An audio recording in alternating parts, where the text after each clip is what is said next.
پیدائش دوسرا باب۔ سو آسمان اور زمین اور ان کے کل لشکر کا بنانا ختم ہوا، اور خدا نے اپنے کام کو جسے وہ کرتا تھا 7ویں دن ختم کیا، اور اپنے سارے کام سے جسے وہ کر رہا تھا 7ویں دن فارغ ہوا۔ اور خدا نے 7ویں دن کو برکت دی اور اسے مقدس ٹھہرایا، کیونکہ اس میں خدا ساری کائنات سے جسے اس نے پیدا کیا اور بنایا فارغ ہوا۔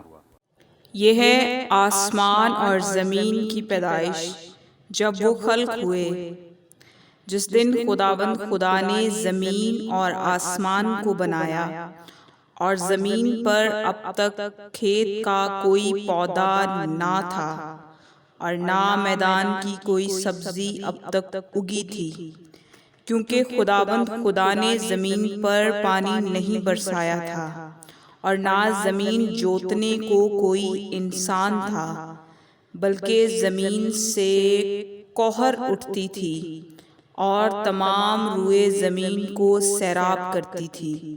اور خداوند خدا نے زمین کی مٹی سے انسان کو بنایا اور اس کے نتنوں میں زندگی کا دم پھونکا، تو انسان جیتی جان ہوا۔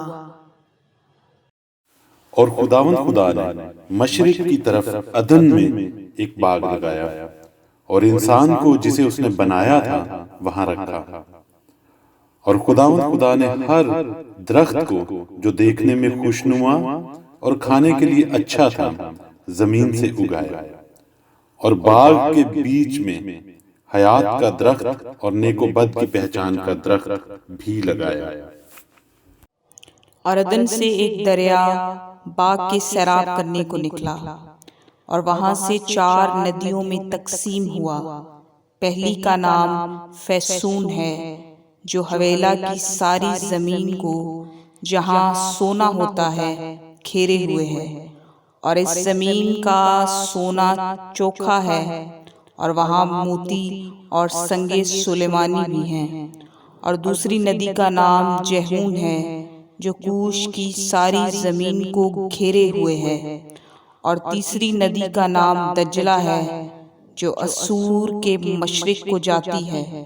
اور چوتھی ندی کا نام فرات ہے۔ اور خداوند خدا نے آدم کو لے کر باغ عدن میں رکھا کہ اس کی باغبانی اور نگہبانی کرے۔ اور خداوند خدا نے آدم کو حکم دیا اور کہا کہ تو باغ کے ہر درخت کا پھل بے روک ٹوک کھا سکتا ہے، لیکن نیک و بد کی پہچان کے درخت کا کبھی نہ کھانا، کیونکہ جس روز تو نے اس میں سے کھایا تو مرا۔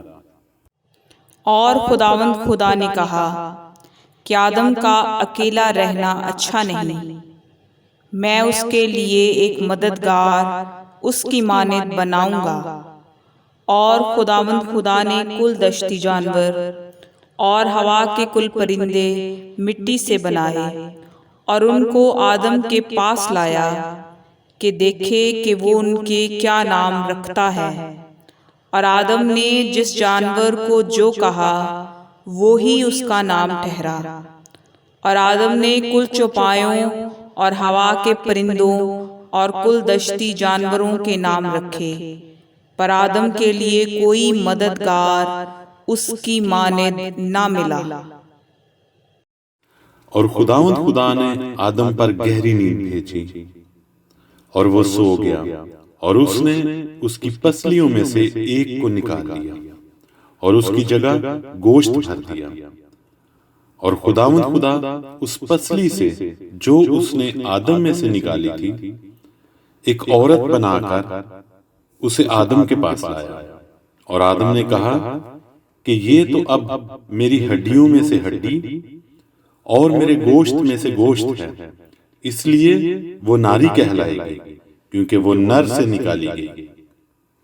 اس واسطے مرد اپنے ماں باپ کو چھوڑے گا اور اپنی بیوی سے ملا رہے گا، اور وہ ایک تن ہوں گے۔